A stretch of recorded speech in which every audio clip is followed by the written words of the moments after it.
Bueno, la idea de hoy es hablar un poquito sobre valoración aduanera. Valoración aduanera, antes de llegar al concepto como tal, pues os quiero englobar un poco el contexto en el que se engloba, para qué sirve, por qué es tan importante y demás. Y como pueden ver, pues les voy a hablar, el marco legal como tal, per se, sería el acuerdo de valoración de la Organización Mundial del Comercio, que es a través del cual muchas aduanas hacen su valoración aduanera. He dividido el tema en varios bloques. Vamos a ir alrededor de 7 bloques. Vamos a comenzar hablando un poquito de las aduanas en el mundo, situación aduanal en Colombia, respecto a otras partes del mundo, porque en mi experiencia, gracias, he tenido la suerte de trabajar con diferentes aduanas. Y me parece que es algo que en el comercio exterior mucha gente no tiene en cuenta, que las aduanas no están interconectadas, pero sí es importante conocer cómo funcionan todas las del mundo. También vamos a hablar de los tratados de libre comercio, que tienen su relación con la valoración aduanera y cómo podemos pagar menos impuestos de una manera legal. Y las partidas arancelarias y sus funciones. Todo esto vamos a terminar hablando del proceso aduanero colombiano, las entidades involucradas, y vamos a hablar os voy a dar unos consejos prácticos, en mi opinión, de lo que yo veo en el día a día de la aduana, para que os vaya un poquito, o para intentar que os vaya un poquito mejor y no sufráis tanto en las operaciones que tengan que tratarse de importación.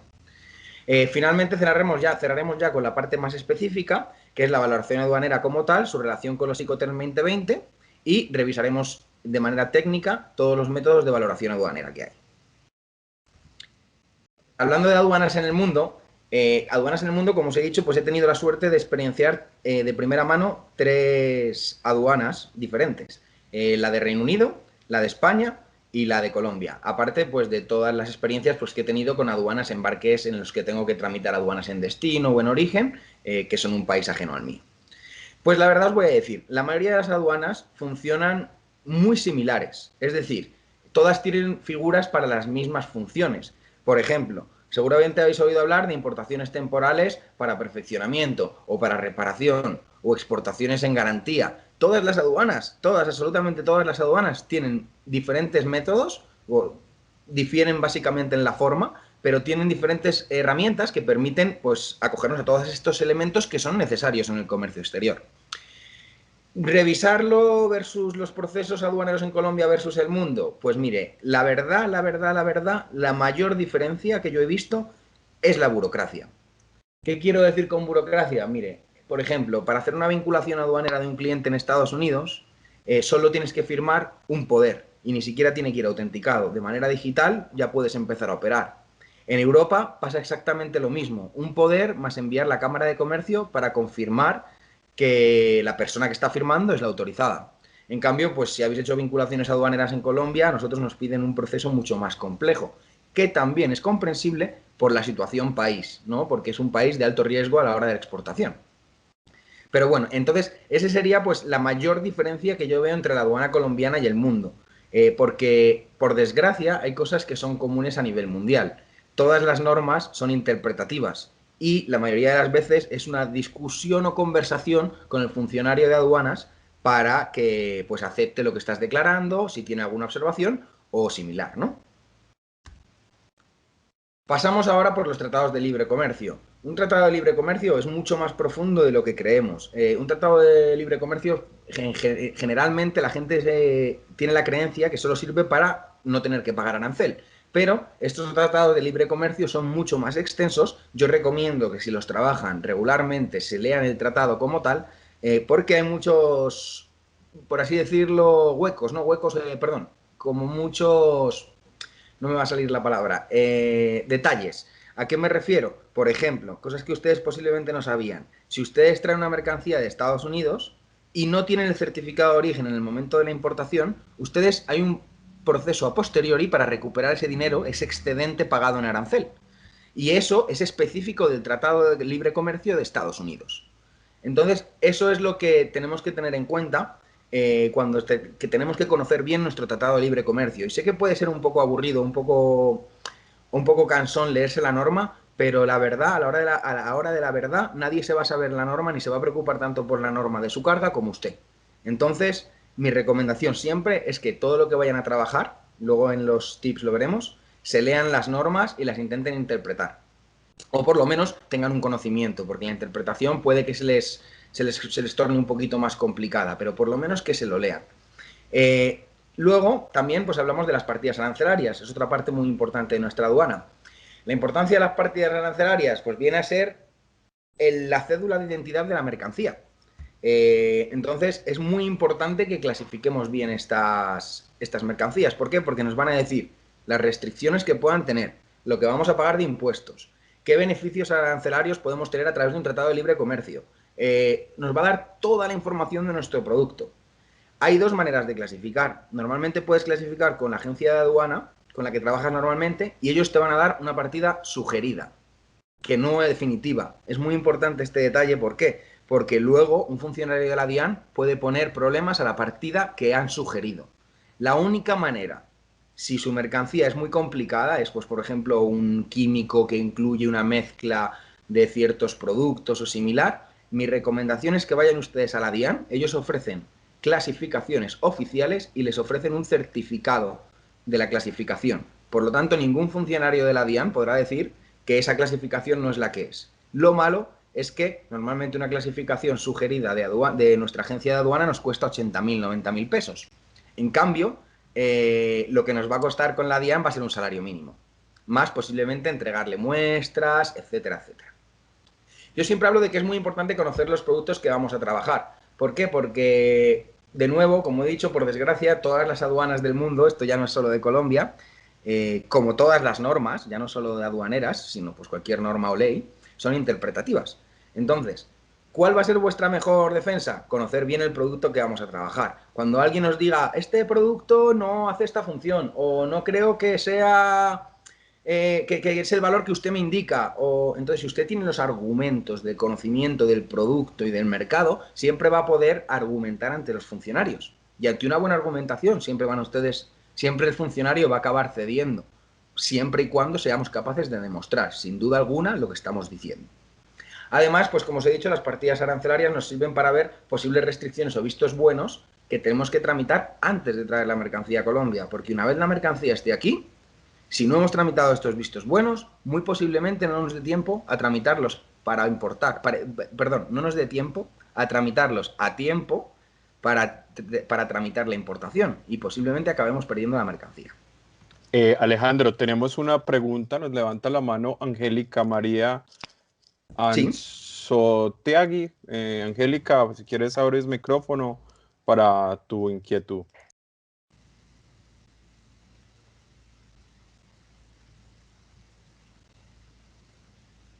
Angélica, te escuchamos.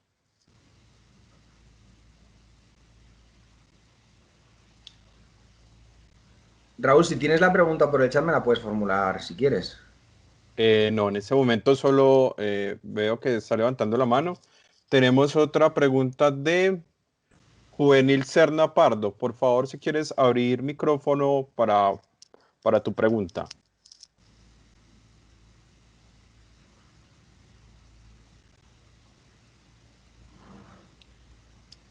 Bueno, Hola, no, disculpa, estaba mirando algo y se me oprimió donde no era.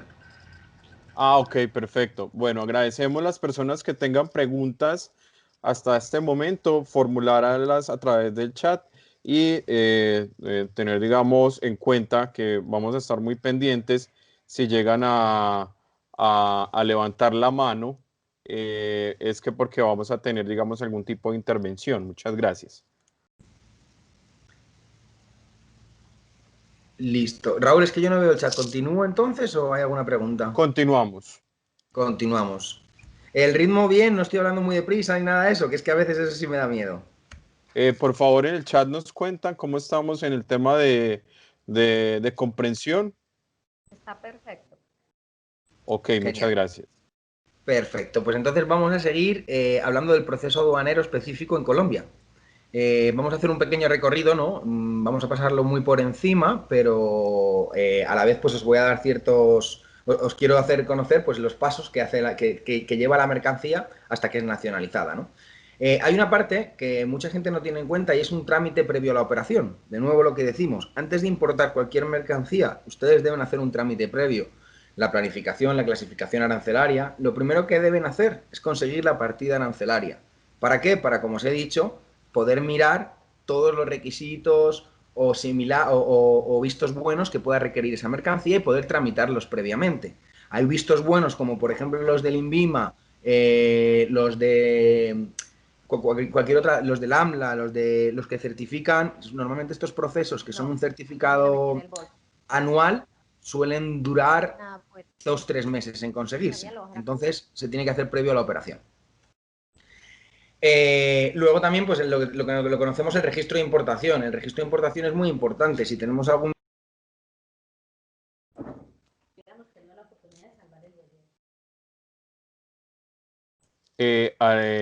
Buenos días, por favor. Apagamos micrófonos a nuestros invitados a este conversatorio. Gracias.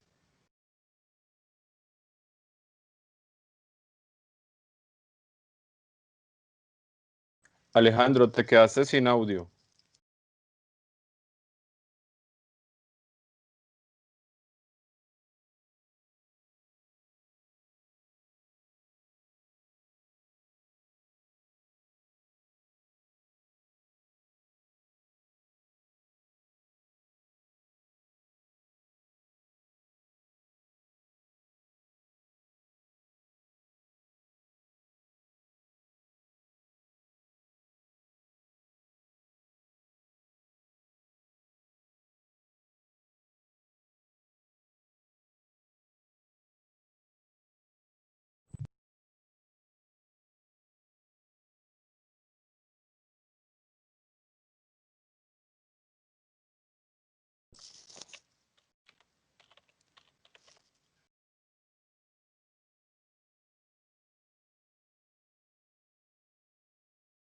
Alejandro, estás sin audio.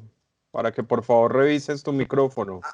Ahora, por fin, se me ha desconectado solo, no sé por qué. Ok. Perdón. Bueno, seguimos.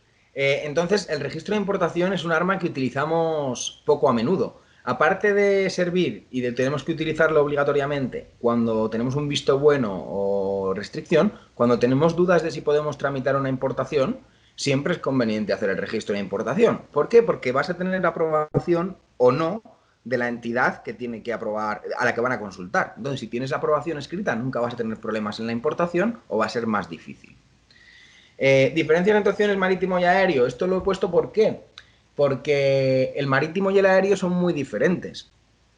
Sobre todo porque me encuentro muchas veces que el proceso marítimo tiene... Yo he visto que tiene mayores complicaciones que los aéreos.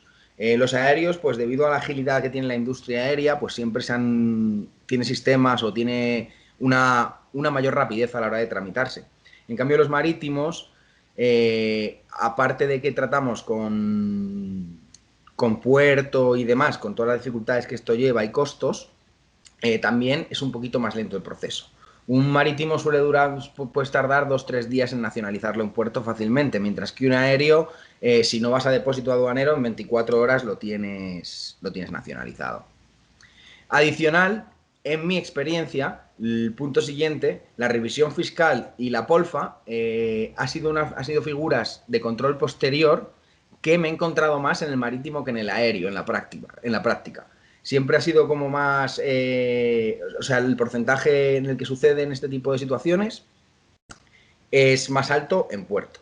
Para los que no sepáis lo que es la POLFA o la revisión fiscal, es una vez has obtenido levante de tu mercancía, que ya parece que puedes ir a buscarla inclusive, e incluso la parte mala de la norma es que usted va con el camión y usted coordina el camión para retirar y a usted no le informan de nada. Y usted cuando ya tiene el camión posicionado, la POLFA le dice que le ha bloqueado la carga.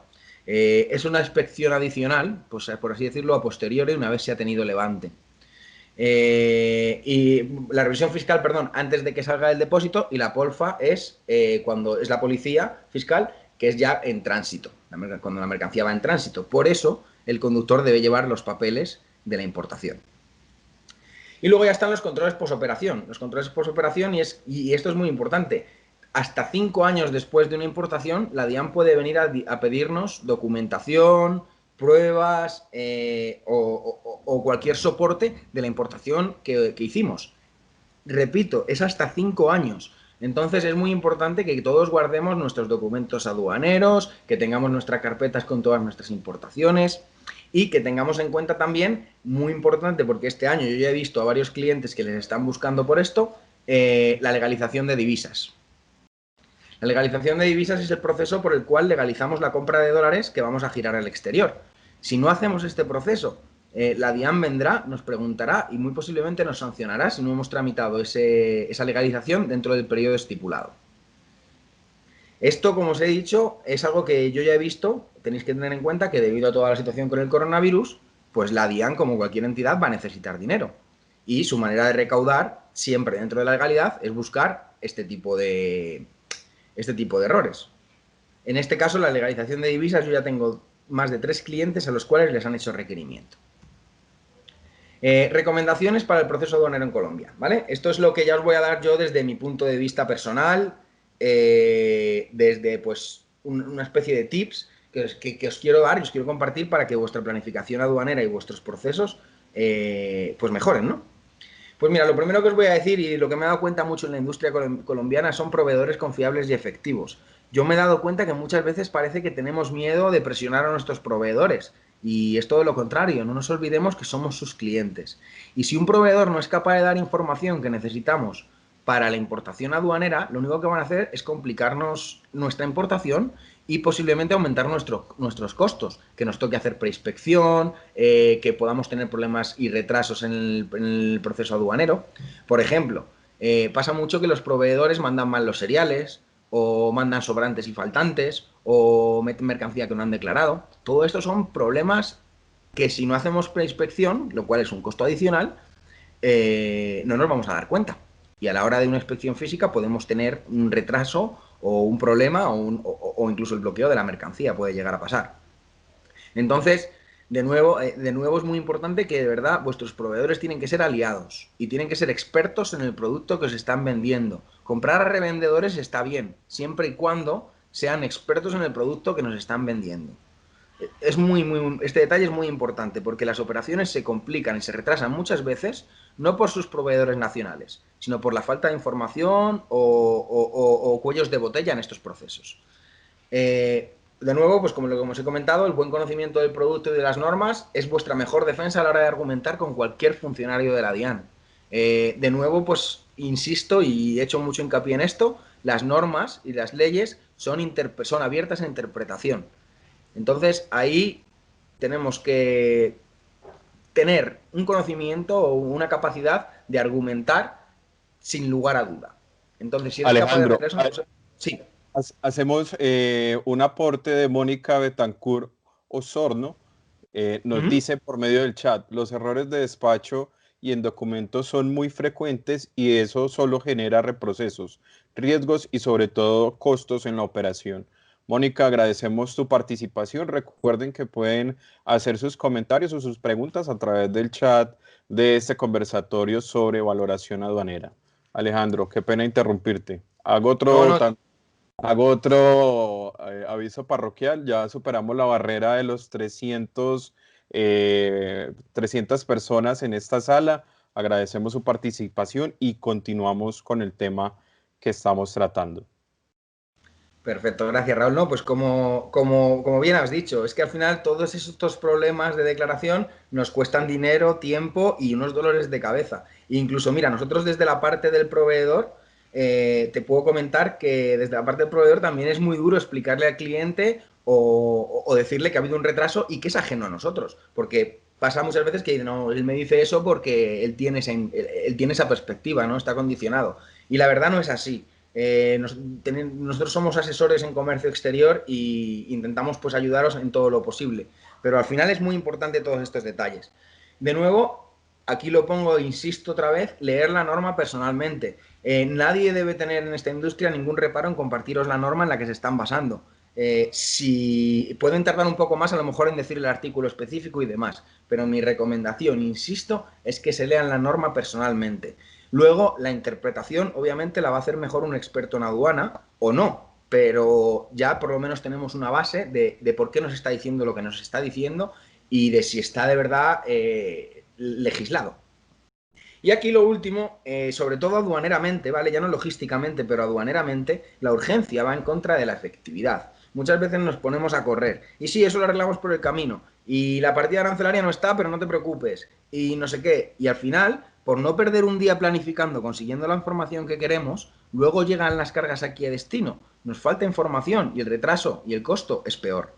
¿Por qué? Vosotros tenéis que tener en cuenta comercio exterior. Yo intento daros todos los tips prácticos que pueda. Y los proveedores siempre van a presionar muchísimo para despachar la carga, porque eso está en el almacén y les está costando espacio, y el espacio es dinero para los proveedores.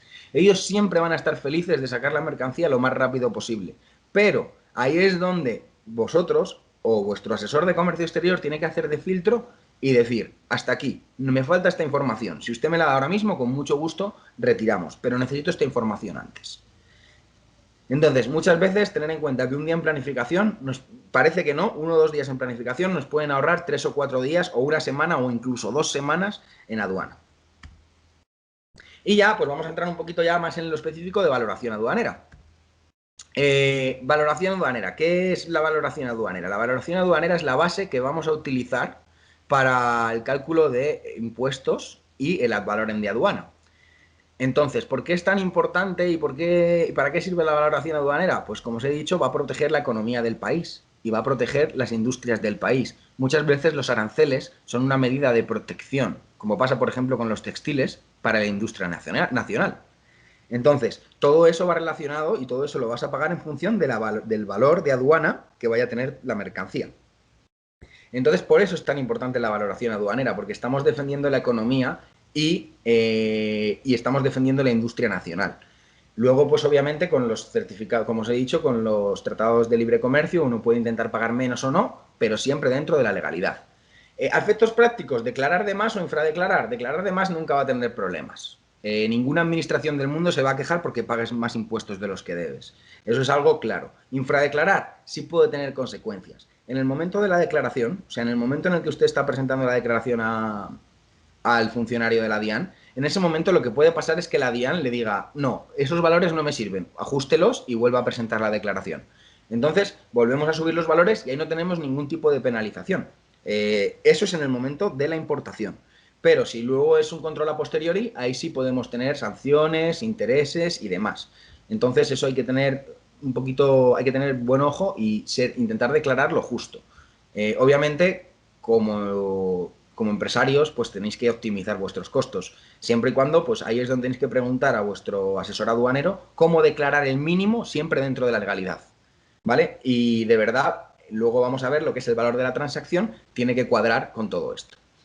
Alejandro, Sí. hacemos un nuevo comentario de nuestros participantes. Ricardo León Rojas nos dice, resulta importante tener en cuenta las disposiciones y reglamentaciones técnicas cada origen, exportación, dependiendo claramente y obvio el tipo y naturaleza y usos de la mercancía a comercializar.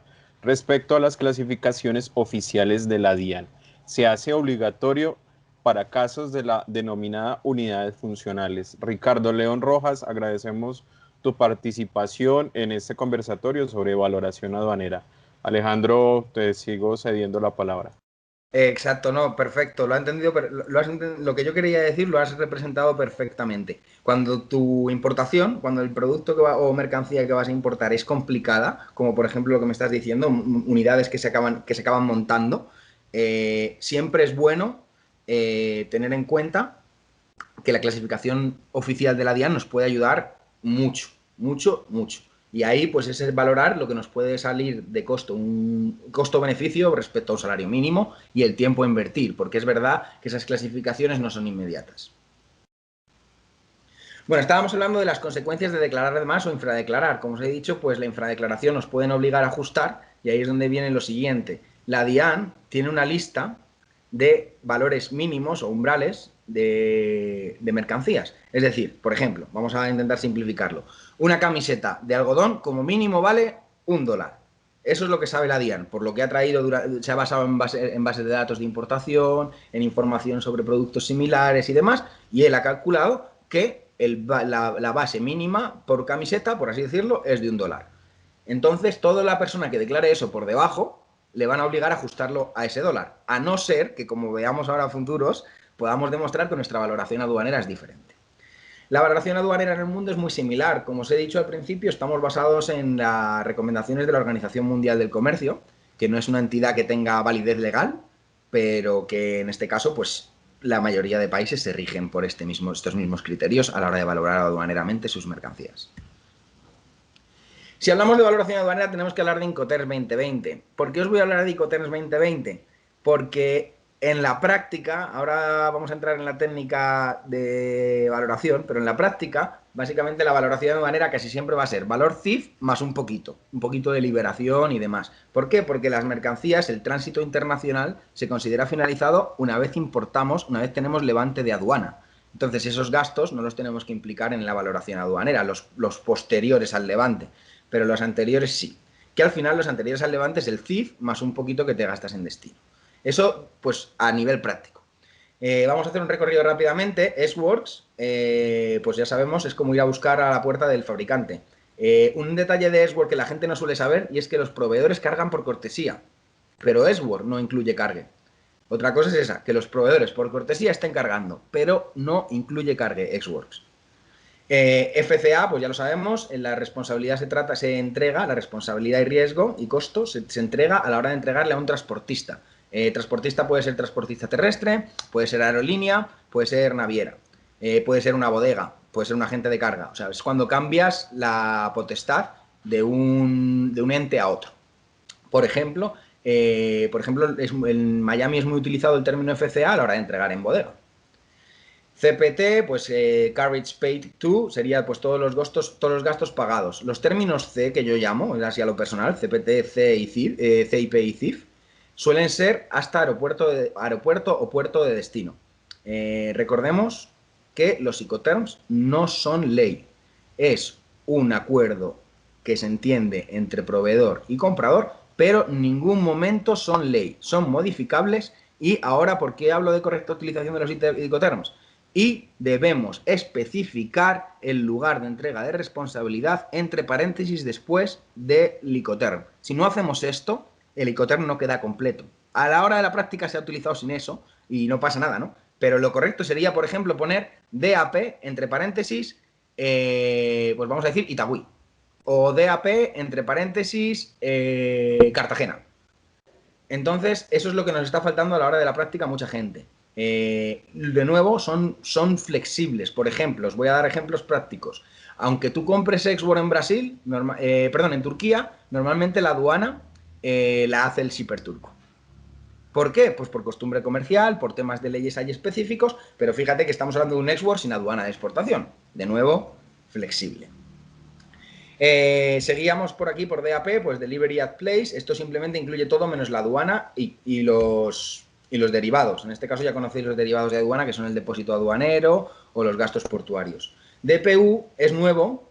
La única diferencia entre DAP y DPU sería que DPU te está incluyendo el descargue. Pero es lo mismo. Lo único que con DPU te está incluyendo el descargue. DDP sería pues el término diferente, Delivery Duty Paid, en el que nosotros recibimos como si compráramos en Amazon. No tenemos que hacer nada. Un detalle importante, que he visto que gente en la industria se suele equivocar. A pesar de que estemos comprando DDP, nuestra empresa sigue actuando de importadora. Es decir, seguimos teniendo ciertas responsabilidades, seguimos siendo responsables por esa importación y así pague el shipper, ante la aduana colombiana siempre la razón social responsable va a ser la de ustedes. Esto es muy importante porque hay gente que se piensa que compra DDP y se lava las manos y esto no es así. Sigues teniendo la misma responsabilidad, lo único que no lo tramitas. Y si hay algún daño en la mercancía o similar, lo pagará el proveedor. Alejandro, nos hace la claridad Clara Patricia Jiménez, a quien le damos la bienvenida a este conversatorio. Nos dice, el lugar del Incoterms es requisito aduanero en la factura. Esa es la apreciación que nos dice Clara. Bueno, yo en la práctica no lo he visto siempre, pero bueno, la verdad que ahí puede ser que sea por ley y pues en la práctica no se esté implementando, pero en la práctica yo no lo suelo ver. Ahí ya pues puedo no tener razón, puedo estar equivocado, en ese aspecto pues no puedo.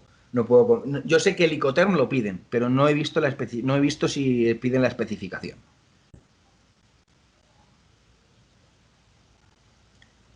Entonces, ¿alguna cosita más o continúo? Seguimos adelante, Alejandro, muchas gracias. Listo. Aquí pongo el CIF abajo, ¿por qué? Por lo que os estaba comentando, porque normalmente en la práctica vuestra valoración aduanera va a ser CIF más la liberación, más o menos. Y ahí va a ser vuestra valoración aduanera. Vamos a entrar en los métodos de valoración. Esto, tener en cuenta que es un método, por así decirlo, ¿cómo lo diría? Eliminativo. Es decir, si no podemos hacerlo por el método 1, lo haremos por el método 2. Y así consecutivamente. Si no podemos por el 2, lo haremos por el método 3. Y así consecutivamente. La verdad, en la práctica, casi todos vosotros vais a usar casi el método 1, el valor de la transacción. El valor de la transacción, ¿qué viene a ser? Pues al final viene a ser el valor pagado. Esto viene a relacionarse con lo que os estaba comentando de la legalización de divisas. Ustedes van a girar al exterior 1.400 dólares, por ejemplo, por la mercancía más transporte, digamos. Ese es el valor de su transacción. Su valor aduanero tiene que coincidir con ese valor de transacción. Si no coincide con ese valor de transacción, pues no podremos trabajar la valoración aduanera a través de esto. Y además posiblemente tengan problemas a la hora de la legalización de divisas. Para cogernos al valor de la transacción, ¿cómo lo hacemos? Pues lo tenemos que soportar a través de facturas, la relación de unos contratos o similar que puedas tener con tu proveedor. La mercancía no debe tener restricción a la cesión o utilización. Por ejemplo, imagínese que yo importo una Caterpillar para una obra, la utilizo y la devuelvo. Esa mercancía puede tener restricción a la utilización. Pueden decirme que no la puedo utilizar más de 20 horas, por ejemplo, porque yo he pagado por 20 horas. Entonces, ahí ya no nos valdría este método. Luego, tampoco debe tener condiciones adicionales, como por ejemplo lo de cómpreme usted este otro producto y le redescuento en este producto. ¿Por qué? Porque eso no es aduaneramente cuantificable. No se puede, o sea, entonces no podríamos acogernos a este método de vinculación, de valoración. Y un dato muy importante a la hora de esto es lo del tema de la vinculación entre comprador y vendedor. ¿A qué se refiere vinculación entre vendedor y comprador? Pues, por ejemplo, que sea una filial de la empresa francesa o una filial de una empresa estadounidense. Entonces se pueden estar vendiendo los productos a coste o pueden estar incluso bajándose. ¿Por qué hacen esto? Para evitar que incluso se pueden estar dando precios a pérdida para lavar dinero. De esta manera, con este método, si tenemos una vinculación, pues en teoría no deberíamos valer, pero hay una excepción. Porque claro, tú puedes tener vinculación con tu proveedor, pero tienes que poder valorar tus mercancías. Entonces, si demuestras que tu relación no ha influido en el precio, te aceptarán este método de valoración. ¿Cómo puedes demostrar esto? Pues puedes demostrar esto, pues, por ejemplo, sabiendo que tu mismo proveedor le vende a otra empresa aquí y le vende al mismo precio que a ti. Entonces estás demostrando sin lugar a duda que tu vinculación no ha influido en el precio. El método 2 sería el valor de transacción de mercancías idénticas. ¿Vale? ¿A qué se refiere con esto? Lo que vamos a hacer es, como no podemos hacerlo a través, por algún motivo, o por los requisitos que os estaba comentando, no podemos hacer a través del método 1, vamos a utilizar el método 2. Que vamos a buscar la mercancía que sea exactamente igual a la nuestra y que sea en el periodo más cercano posible en el tiempo al día que nosotros estamos importando. Es decir, que se haya importado esa mercancía idéntica en un periodo razonable de tiempo, no se hace 4 años, porque obviamente hace 4 años los valores de mercancía no son los mismos. Entonces, hay unas pequeñas excepciones. Lo ideal es que sean de ese mismo proveedor, para que sean totalmente idénticas. Pero si ese mismo proveedor, por ejemplo, no vende a Colombia, pues podríamos tener en cuenta ese mismo producto producido por su competencia, el valor que tenga aquí. También tener en cuenta que el diseño no nos va a afectar. Va a ser más hablando a lo mejor de funcionalidad y demás. ¿Por qué? Porque una pequeña diferencia de aspecto no significa que no sea idéntica la mercancía. ¿Cómo os podría explicar? Pues, por ejemplo, un cuchillo. Un cuchillo puede ser más filoso o menos filoso de cuchillo de dientes de sierra o no. A la hora de valorarlo, pues a no ser que sean materiales diferentes, estaríamos hablando posiblemente del mismo cuchillo. Entonces podríamos acogernos a este tipo de valoración.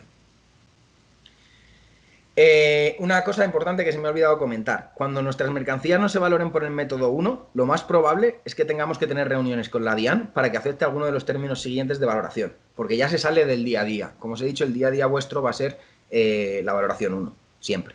Pero como hay ciertas excepciones, pues siempre tenemos que tener varios mecanismos. Herramientas. Estas son herramientas para poder acoger todas las valoraciones aduaneras. Cuando no podemos acogernos a mercancías idénticas, ¿qué hacemos? Nos acogemos a mercancías similares. ¿Qué significa similares? Pues mercancías que puedan cumplir las mismas funciones, que aunque no sean del mismo proveedor, o aunque no sean... aunque siempre se deben haber vendido a Colombia, ¿no? pero sí, tienen que ser lo más parecidas posible sin ser idénticas. Es que poneros un ejemplo de esto es algo más difícil, pero vamos, creo que entendéis más o menos la diferencia entre idéntica y similar, que es básicamente la diferencia para este tipo de valoración. Luego estaríamos hablando del método de valor deductivo, cuando veamos que no podemos ni acogernos al método 1, que no tenemos mercancías idénticas, que no tenemos mercancías similares. ¿Qué vamos a hacer? Vamos a utilizar el valor deductivo. Vamos a buscar una venta nacional de esas mercancías idénticas o similares, ¿sí? Y vamos a valorar nuestra mercancía en función a eso. No obstante, también, como os he dicho, es importante que todo lo tengáis en cuenta, tiene que ser en un periodo de tiempo estipulado. O sea, no podemos valorar lo que se vendió hace 4 años porque simplemente no es real. Adicional, para ser justos, el precio nacional tiene unos costes extra que no tendría nuestro valor de aduana. Y estos serían los gastos, algunos de los gastos que tendríamos que deducir de ese valor para hacer el cálculo. Pues, por ejemplo, si le has pagado comisión a tu vendedor, si tus transportes nacionales te están incurriendo en un costo unitario alto, los impuestos, obviamente, si fueran mercancías importadas vendidas nacionalmente, estaríamos en otro sistema, pero deberíamos quitarle los impuestos o el valor de montaje o posterior que pueda hacerle el proveedor. Entonces, si le quitamos todos esos gastos extra que no están dentro de la valoración de aduana, como os he dicho, la valoración de aduana es hasta que obtenemos levante de la mercancía, podríamos utilizar el método deductivo. Finalmente, estos dos últimos métodos ya serían muy poco frecuentes a la hora de ser utilizados, o sea, casi prácticamente no se utiliza. Vais a ver también porque implica una dificultad bastante alta. El método del valor reconstruido simplemente sería valorar la mercancía en el valor que nos están dando más costes de producción, transporte, un pequeño beneficio para el proveedor. Entonces, entras a valorar ciertas cosas que son muy difíciles de valorar sin lugar a dudas. Porque entonces ese es el problema con el que nos encontramos con el método del valor reconstruido. Y pues obviamente puede ser un trabajo arduo y una serie de reuniones con la DIAN hasta que te acepten ese tipo de valoración. Y el método de valoración del último recurso, pues ya simplemente esto ya sería pues como otro tema aparte, y nos tendríamos que basar en el artículo que aquí os indico, que es el 7, sobre la base de datos disponibles en el país de importación, que ya pues sería pues de nuevo mirando toda la información disponible que hay en bases de datos en el país de Colombia, pues llegar a un acuerdo en ese aspecto para valorar tu mercancía, para que la DIAN acepte la valoración que estás haciendo de tu mercancía. Como os he dicho, estos últimos métodos son poco utilizados y bastante complejos. De hecho, a partir del segundo método ya siempre vamos a tener que tener reuniones con la DIAN. Obviamente, pues he ido muy por encima. Hay conceptos clave, como por ejemplo el que os he dicho de vinculación. ¿Por qué? Porque la vinculación, por ejemplo, ahí es un tema delicado. El tema de la vinculación, tienes que demostrar muchas cosas, es algo muy específico y ahí podríamos hacer pues otro tema incluso a la hora de revisar todo este tema, todo eso, ¿no? Espero que les haya gustado, espero haber sido útil. Yo siempre intento enfocarlo todo desde un punto de vista muy práctico y poco teórico, porque pues al final del día pues la teoría siempre está disponible para todo el mundo. En cambio, pues la práctica es algo que vamos adquiriendo con los años. Cualquier duda, cualquier pregunta que tengan, pues nada, aquí estoy y espero poder ayudarles. Alejandro, tenemos una pregunta del señor Ricardo León Rojas. ¿Qué puede suceder si no se estipula el año en el Incoterms en la factura?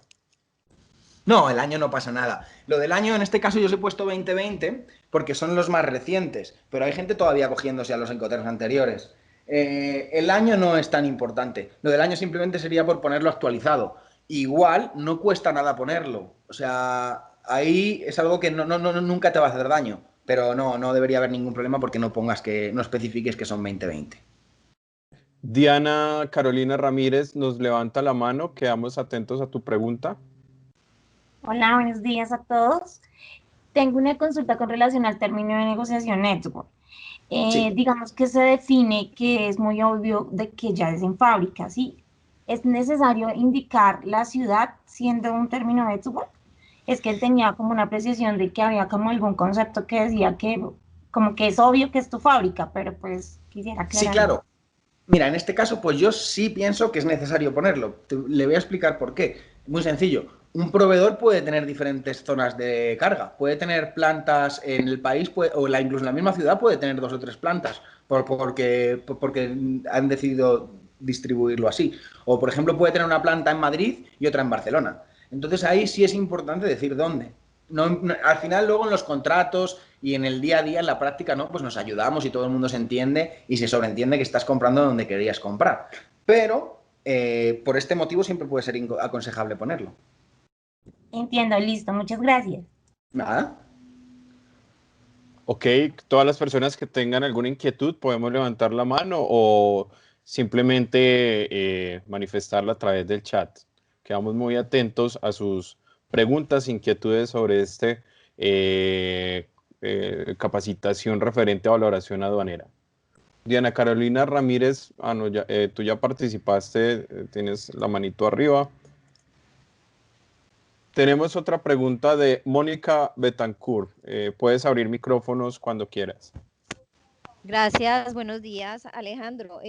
Muchas gracias, pues súper chévere tu exposición. Y en temas de valoración aduanera, digamos, uno siempre tiene algunas discrepancias con la autoridad aduanera porque la discrecionalidad de los funcionarios de turno le generan a uno mucho conflicto al momento de declarar, por ejemplo, el tema de gastos conexos, y es muy normal encontrar una serie de requerimientos aduaneros donde nos dicen que no se declararon $35 por cualquier concepto de gasto conexo, que cuando uno entra a revisar uno dice, pero es que se generaron en destino y no hacen parte del valor en aduana. ¿Cómo manejar uno ese tema de discrecionalidad en la norma en temas de valoración, que lo único que hace es desgaste? Porque imagínate un requerimiento por $20, $35 a una carga que lleva 2 años de nacionalizada. ¿Qué hacer allí? Tú decías ahora, las aduanas no se incomodan porque tú le declares mayor valor, pero digamos, uno va a la aplicación de la norma. Yo no tengo por qué declararle un mayor valor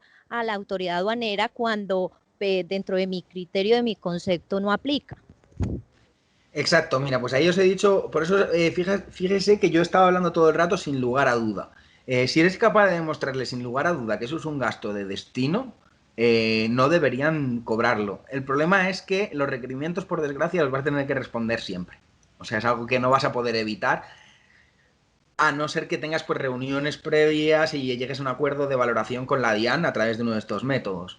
Pero lo normal es que, pues por ejemplo, vamos a decir que esos $35 hayan sido de un montacarga en destino. Pues nada, usted demuestra que eso es un montacarga en destino y, como he dicho, usted obtuvo levante antes. La valoración aduanera no tiene en cuenta los gastos después del levante. Entonces, eso es algo que se demuestra que en el tiempo no entra dentro de la valoración aduanera.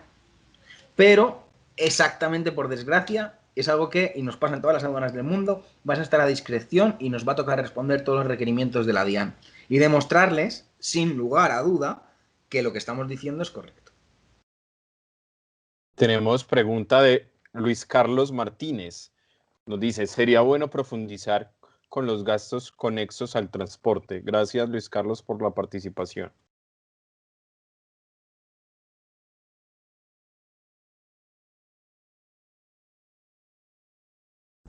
Alejandro. Sí. ¿Me oyes, Raúl? Sí, nos pregunta Luis Carlos Martínez. ¿Sería bueno profundizar un poco sobre los gastos conexos al transporte? ¿Qué podemos decir sobre eso? Con gastos conexos al transporte, se está refiriendo a adicionales que podamos tener. Es que me parece muy amplio. Pensaba que era un comentario porque me parece un poquito amplio. Con gastos conexos al transporte se refiere al transporte nacional, al internacional, los gastos conexos que aplican para valoración aduanera. Luis Carlos, si quieres puedes abrir micrófono y profundizar en la pregunta. Muchas gracias.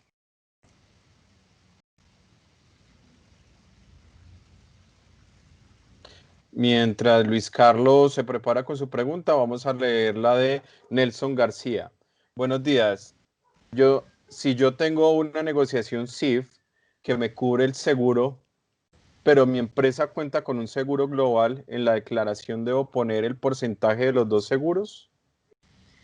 Muy importante el dato que me acabas de decir. Ten mucho cuidado. Si tú estás comprando CIF y te están haciendo póliza de seguro y tú estás declarando eso en tu póliza global, tu mercancía está sin cobertura. La coexistencia de seguros anula ambas coberturas. Solo puedes declarar un seguro en la aduana, y esto es muy importante por este mismo motivo, porque la coexistencia de seguros anula la cobertura. Muchas gracias, Alejandro. Vamos a ver qué otras preguntas tenemos a través del chat. Recuerden que pueden hacer también sus preguntas levantando la opción de la mano que está dentro de nuestro aplicativo de Teams, o aquí vamos a estar muy atentos a sus requerimientos. Francisco Javier Giraldo, te damos la palabra. Gracias. Con respecto a lo que acabas de mencionar, me generaste otra inquietud, porque digamos que al principio de la universalidad del seguro es que usted puede asegurarse las veces que usted quiere. Por lo menos así lo entendí en alguna charla de seguros acá en Colombia. Y me generas la inquietud porque cuando dices la coexistencia de más seguros anula la cobertura, digamos que va en contravía de ese principio universal de reasegurarse las veces que usted quiera. Entonces, en este sentido, para el tema de valoración aduanera y de términos de importaciones de comercio internacional, si usted compra CIF, pero usted tiene una póliza global de mercancías, ¿qué pasa entonces en esta situación? Y por qué entonces las compañías de seguros sí dicen que usted se puede reasegurar las veces que usted quiera, pero realmente cuando tú aquí estás diciendo que la coexistencia de seguros anula las coberturas? Entonces digamos que aquí hasta qué punto vamos en comercio internacional con una póliza global, y hasta qué punto cuando compramos CIFI tenemos la póliza sí va a operar. Sí, mira, lo que me cuentas, mira, el motivo por el que, y eso yo le invito a que le pregunte a su aseguradora, porque puede ser algo específico de su compañía y si le permita. Pero el motivo por el que no permiten la coexistencia de seguros es porque usted imagínese que usted asegura la mercancía con 5 empresas diferentes. Es decir, y usted asegura el 100% de la mercancía con esas 5 empresas diferentes. Si usted tiene un siniestro, usted va a recibir el 500% de compensación sobre el valor de esa mercancía. O sea, le sale mejor que haya un siniestro. Ahí es donde empezamos con los temas de corrupción y demás. Por eso lo de la consistencia de seguros. Yo no me las sé todas y yo no soy un experto en seguro. Así que puede ser algo específico de mi póliza o demás. Pero lo primero que le piden a uno cuando hay una reclamación de seguro de un siniestro es declarar que no se va a ir en contra de ninguna otra póliza. ¿Por qué? Por lo mismo que estamos diciendo, porque usted no puede recibir el 500% del valor de su mercancía, porque entonces sale beneficiado de un siniestro. La idea del seguro no es beneficiar un siniestro, sino compensar por él. Entonces, por este motivo, la coexistencia de seguros no debe existir. Y a mi entender, que repito, puedo estar equivocado, no pueden coexistir seguros. Si estás comprando CIF, en esa póliza global, con las pólizas globales es un poco diferente. No metas esos embarques. Si estás comprando, o cómprale CFR y entras con la póliza directamente vuestra. Bueno, aquí hago una intervención, Francisco, y te doy una ampliación frente al tema. Una carga puede estar amparada por el vendedor y por el comprador. Lo que no puede haber es un beneficiario, o que el beneficiario tenga multiplicidad de seguros. En el caso que tú comentas, cuando se manifiesta que hay una participación de varias aseguradoras, es obviamente sobre una base de una sola indemnización, pero no se puede hacer un seguro sobre un producto por la razón que está diciendo Alejandro, pero el vendedor te puede amparar y tú puedes tener tu cobertura de la póliza. Bueno, aquí con lo que tú me dices, digamos que en ese sentido, yo una vez estuve en una situación algo compleja precisamente por lo mismo, porque en una negociación teníamos el tema del riesgo y el tema de coberturas de pólizas, pero también entraba en juego el tema del tiempo de reclamación. Y el cliente puso sobre la mesa el tema del costo del valor del dinero en el tiempo. Es decir, listo, si se presenta algún riesgo y hay una reclamación y yo te compro CIF y también tengo mi póliza global de mercancías, cuando yo te reclamo a ti, o sea, a mi proveedor en el país de origen, la reclamación con él se puede demorar hasta 60 días. Pero cuando yo le cobro a mi póliza global en Colombia, la reclamación me la hacen en 30 días. Es decir, esa compensación a la que ustedes se referían ahora por indemnización para compensar el daño, yo la puedo obtener en Colombia en 30 días y en el exterior se me puede demorar 60 días, ¿sí? Entonces, digamos que aquí también yo quisiera saber si aplica el principio de subrogación. Es decir, yo le cobro a mi póliza en Colombia y mi compañía de seguros le cobra la póliza de mi proveedor. Es correcto. Francisco, la subrogación funciona de esa manera. Nunca va a haber, digamos, una compensación directa de tu proveedor hacia la empresa o hacia el comprador. Lo que se hace es que primero se reporta el evento a nuestra aseguradora en Colombia. La aseguradora te desembolsa, pues obviamente, sobre la indemnización menos el deducible que haya lugar. Ya luego el trámite inicia la aseguradora en Colombia sobre la aseguradora de nuestro vendedor. Por eso es muy importante y teniendo en cuenta los nuevos términos Icoterms 2020, es revisar que estas pólizas sean tipo A y no tipo C, o sea, que tengan full cobertura ya para poder la aseguradora en Colombia poder iniciar ese trámite indemnizatorio. Entonces, es importante como recomendación conocer las coberturas de la póliza de nuestro vendedor en el extranjero para ver que no sea una póliza simple de cobertura C, que es pérdida total, sino que tenga también esta oportunidad y que pues se conversen los amparos con nuestro fronting en Colombia. Me dice William Enrique que no hay audio. ¿Ustedes cómo me están escuchando? Yo lo escucho bien. Bien. Yo también te escucho. Bien. Perfecto. Bueno, seguimos adelante con las preguntas. Me cogió ventaja el chat. Vamos con Paola Melina. Paola, si quieres abrir micrófono mientras retomo aquí el hilo de las preguntas del chat. Agradeciéndoles a todos ustedes su participación en el tema de valoración aduanera.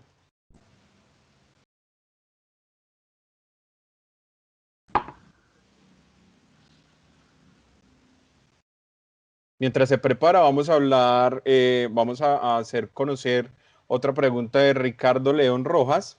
Generalmente hablando de precios, ¿qué categorías de productos o en qué grupos de mercancía podemos mencionar o agrupar las mercancías donde la DIAN, entre comillas aduana, pueda establecer que se trata de precios ostensiblemente bajos? Mira, si no estoy mal, la partida arancelaria nos indica si tiene umbral o no esa mercancía. Pero al final también, si me estás preguntando por el límite, la DIAN no comparte los límites que ellos valoran. Ok, muchísimas gracias, Alejandro. Acerca de nuestros 320 personas conectadas a este conversatorio, les damos las gracias. Seguimos atendiendo a través del chat sus inquietudes. Tenemos una de Luis Carlos Martínez, dándole la bienvenida, y nos dice que el tema de gastos conexos es extenso, sería mejor hacer una capacitación para el tema teniendo en cuenta la resolución 1684 del 2014. Luis Carlos, ya depende de nuestros amigos de Malco TCC si abrimos la oportunidad de ampliar una nueva charla referente al tema que estás mencionando. Quiero también agradecer, esta charla se hizo con el gentil auspicio de Itaú, Corredores de Seguros, el corredor de seguros del grupo Malco TCC, agradeciéndoles a todos ustedes por su gentil participación, su gentil paciencia por haber iniciado un poco tarde con este conversatorio y agradeciéndole a nuestro orador invitado Alejandro por sus apreciaciones sobre el tema. No, muchas gracias Raúl por invitarme y no sé si hay alguna otra pregunta. Bueno, parece que no. Entonces nos vemos el 5 de septiembre, si no estoy mal, o el 3, ya Lynn me corregirá, con otro nuevo tema relacionado con este mundo aduanero. Así que los esperamos a todos ustedes y nuevamente agradeciéndole su fina atención y su paciencia. Muchas Gracias, gracias a Raúl. todos. Gracias, como les decía, Raúl, el próximo 3 de septiembre tenemos el conversatorio sobre vistos buenos, ICA e INVIMA. Los invitamos a que no se lo pierdan y recordemos que todas nuestras capacitaciones estarán alojadas en la página www.tcc.com.co. Muchas gracias a Raúl Medina por su acompañamiento, al señor Alejandro Galo y a cada uno de ustedes. Que tengan feliz día.